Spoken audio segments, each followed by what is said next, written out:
साथियों, आज हमारे साथ हैं कर्नल सीटी आरसू साहब, जिन्होंने बहुत कुछ आर्मी मेडिकल कोर के लिए दिया है अपना सेवा काल के दौरान। उस पर तो मैं बाद में चर्चा करूंगा, लेकिन आज जैसा कि साहब मेडिकल से ही जुड़े हुए हैं, हम मेडिकल में जॉब करके आए हैं और आज मैं मेडिकल का ही मुद्दा लेके आया हूं अपने पूर्व सैनिकों के लिए और उनके आश्रितों के लिए।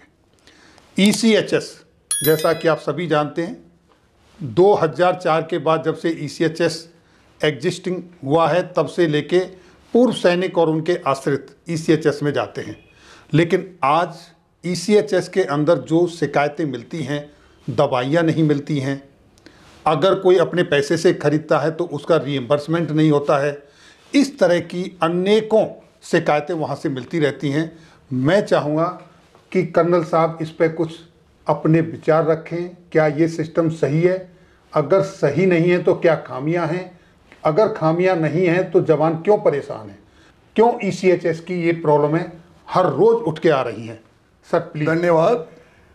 एक serviceman contributory health scheme ECHS, ये सशस्त्र सेनाओं का, भूतपूर्व सैनिकों का 1950 से लेकर के मांगते रहे कि हमारे लिए कॉम्प्रिहेंसिव हेल्थ, जो हमारे लिए सरकार उत्तरदायक है। सेना में भर्ती होते वक्त, यह कमीशन पाते वक्त सरकार के साथ यह एग्रीमेंट होता है। सर्विस काल के दौरान यह रिटायर होने के बाद उनको उनकी जो हेल्थ का जो जिम्मेवारी है, उनका जो मेडिकल जिम्मेवारी है, वो सरकार निभाएगी। सर्विस काल के दौरान फ्री मेडिकल सर्विस, रिटायर होने के बावजूद भी फ्री मेडिकल सर्विस, केवल इंडिविजुअल का ही नहीं, उसका परिवार, जैसे कि उनका माँ बाप जो डिपेंडेंट है उनमें, उनकी बीवी और बच्चे जो कम उम्र के हैं, जो मेजर नहीं हैं। इन तमाम चीज़ों को ध्यान में रखते हुए आर्मी मेडिकल कोर ने ये देखा कि जो सेना में सेवारत है और जो सेवानिवृत्त है, इन दोनों जो ग्रुप हैं, इनके पर्याप्त मात्रा में इनको संतुष्टि के साथ हम अपना हेल्थ केयर प्रोवाइड नहीं कर पा रहे हैं, क्योंकि इनको ये नहीं पता होता कल कितना सिक रिपोर्ट आ सकता है जी, कल कितना एडमिशन हो सकता है, ये कोई अंदाज नहीं लग सकता। इसके लिए प्रोविजनिंग, प्रोक्योरमेंट, हॉस्पिटल की बेड उपलब्धि, इनमें कई परेशानियां सामने आते रहे। समय बीतते बीतते एक वक्त आया कि ट्रायल के ऊपर ट्रायल करके सन 2003 में सरकार ने स्वीकार किया, जिस तरीके से सेंट्रल गवर्नमेंट का, केंद्रीय सरकार के कर्मचारियों का जो वो उनकी जो हेल्थ स्कीम है, CGHS बोलते हैं, सेंट्रल गवर्नमेंट हेल्थ स्कीम, उसको लगभग नकल करते हुए एक सर्विसमैन कंट्रीब्यूटरी हेल्थ स्कीम 2003 में लागू किया। 2003 से आज तक और भविष्य में भी रिटायर होने वाले तमाम रिटायरीज को ये स्कीम कंपलसरी है, इसमें मेंबर बनना अनिवार्य है। लेकिन 2003 से पहले जो रिटायर हुए हैं, उनको अपना अपना चॉइस ऑप्शन रखा है। उस ऑप्शन में भी 1996 से पहले जो रिटायर हुए हैं उनको फ्री एंट्री, 96 से 2003 तक जो रिटायर हुए हैं उनके लिए entry fees, one time contribution उनसे लिया गया। उस वक्त तो रकम बहुत कम था। यदि अभी दाखिल होना चाहते हैं उस स्कीम में, अन्य रैंक को वन टाइम कंट्रीब्यूशन है 30,000, JCO का कंट्रीब्यूशन है 60,000 और ऑफिसर का कंट्रीब्यूशन है 1,20,000। बजट के लिए जो कमी पड़ती है वो सरकार अपने बजट से पैसा पूरा करता है। जब ये स्कीम 2003 में लागू हुआ, 500 करोड़ 503 करोड़ पैसा दे करके लगभग 350 जगह पर ECHS पॉलीक्लिनिक खुले गए, जो आज के तारीख में लगभग 500 ECHS पॉलीक्लिनिक है पूरे देश के अंदर। ये पॉलीक्लिनिक उन तमाम शहरों में है जहां 2,500-3,000 से ज्यादा भूतपूर्व सैनिकों की नफरी पाए जाते हैं। और भी कई नए पॉलीक्लिनिक आने की उम्मीद है। जहां तक परेशानियों का इस स्कीम में कमी पेशी का सवाल है, नया स्कीम होने के नाते, ये एक नया प्रोग्राम होने के नाते अनुभव को इस्तेमाल करके आर्मी मेडिकल कोर के सशस्त्र आर्म फोर्सेस मेडिकल सर्विसेज के DGFMS के कंसल्टेशन से ये तमाम पॉलीक्लिनिक खुला गया।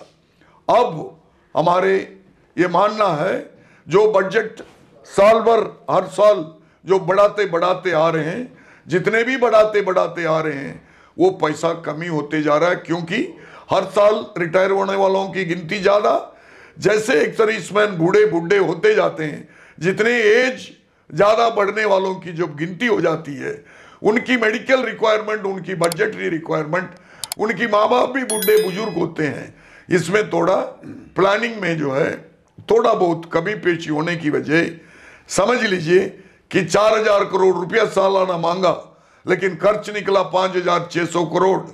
इनका अनुमान था कि महीने में 300 से 350 करोड़ में काम हो जाएगा, लेकिन देखा गया महीने में 500 करोड़ से ज़्यादा खर्च हो गया। इसकी कारण ये बता नहीं सकते कल से अगला महीना तक कितने लोग एडमिट होंगे, कितना खर्च होगा, कई महीने में कम भी हो सकता है, ज़्यादा भी हो सकता है। बजट की जो अलोकेशन, जो रिक्वायरमेंट है, वो दिन बर दिन बढ़ते जाने की कारण अभी हाल में 2019 से लेकर खासतौर पर कोरोना के टाइम काफ़ी परेशानियां हुआ, तमाम एम्पनल हॉस्पिटल बैकआउट कर गए, भूतपूर्व सैनिक बहुत परेशान हुए, दवाई इंडिविजुअलों को बोला खरीद लो, पैसा ऊपर से उपलब्ध कराने में सरकार को बहुत ही परेशानियों का सामना करना पड़ा, दवाई मिलने में, साथ में अस्पताल की दाखिल होने में जो भी परेशानियां था, उसको हम उम्मीद कर रहे हैं सरकार दूर करेगी। आज के तारीख में ECHS का पेंडिंग बिल है 3,800 करोड़ रुपया का, तो बिल रखा हुआ जो प्रोसेसिंग में 1,740 करोड़ रुपया का बिल तैयार पड़ा है, लेकिन पैसा MD ECHS के पास, रीजनल सेंटर के पास नहीं है। बजट एलोकेशन जो हुआ है 5,400 करोड़ के लगभग, वो मार्च के बाद अप्रैल में आएगी, लेकिन जब तक और 5,540 करोड़ सरकार उपलब्ध नहीं कराएगी, ये मारामारी, ये रोना पीटना और चलता ही रहेगा। हमें चाहिए ये जो बजट में 5,500 कुछ करोड़ दिया है, उसके अलावा और 5,540 करोड़ मिलेगा, तब जाके पेंडिंग बिल क्लियर करके भविष्य का बिल निपटेंगे। ये पैसा यदि पर्याप्त मात्रा में उपलब्ध हो जाता है, ECHS उस तरीके से चलेगा जिस तरीके से लोग उम्मीद कर रहे हैं, अपेक्षा कर रहे हैं। साथियों, आपने सुना कर्नल CT आरसू साहब ने कितने स्पष्ट बेबाक शब्दों में बताया कि यहाँ पर सिस्टम फेलियर नहीं है, गवर्नमेंट की तरफ से जो बजट दिया गया है वो सफिशिएंट नहीं मिला है, और उसका पूर्वानुमान जो लगाया गया था उसका आकलन सही कर नहीं सकते, क्योंकि ये ऐसी मेडिकल प्रॉब्लम्स हैं, कब कितनी बढ़ जाएं, क्या हो जाए। इस वजह से ये जो प्रॉब्लम है, अब ये जो बजट जब एलोकेट होगा तो ये समस्याएं आगे भविष्य में दूर होंगी, ऐसा हमारा अनुमान विश्वास है। और ये साहब आपने जो जानकारी शेयर की, सभी पूर्व सैनिकों को थोड़ी संतुष्टि मिली होगी कि सिर्फ हमारा ECHS ही गलत नहीं है, गवर्नमेंट की तरफ से बजट आने की वजह से ऐसी प्रॉब्लम्स फेस करनी पड़ रही हैं। यस, सही कह रहे हैं, गवर्नमेंट की तरफ से बजट पर्याप्त मात्रा में मिल जाए, ये समस्या बिल्कुल दूर हो जाएगी। ये मांग साल भर साल बढ़ता ही जाएगा, क्योंकि रिटायर होने वालों की गिनती बढ़ता ही जाएगा, बूढ़े बुजुर्गों की गिनती बढ़ता ही जाएगा, इसलिए एक्सपेंडिचर ज़्यादा हो सकता है, कम नहीं हो सकता है। तो सरकार से हम विनती कर रहे हैं, मांग कर रहे हैं, जो आज के तारीख में ECHS को जितना पैसा चाहिए, जो MD ECHS के माध्यम से डिमांड रखा है, उस पैसे को उनको अदा करें, ताकि जवानों को, ECHS मेंबरों को समस्याओं से अपना संतुष्ट होकर के ECHS की फायदा भरपूर उठाएं। धन्यवाद। थैंक यू साहब, आपने अपने जो विचार रखे उनके लिए बहुत बहुत धन्यवाद। आपने अपना बहुमूल्य समय दिया, उसके लिए हम आपका शुक्रिया अदा करते हैं, और ज़रूरत पड़ेगी कभी किसी टॉपिक पर तो फिर हम आपसे मिलने की कोशिश करेंगे। उसके लिए अभी फ़िलहाल हम आपका बहुत बहुत शुक्रिया, थैंक यू, धन्यवाद सर।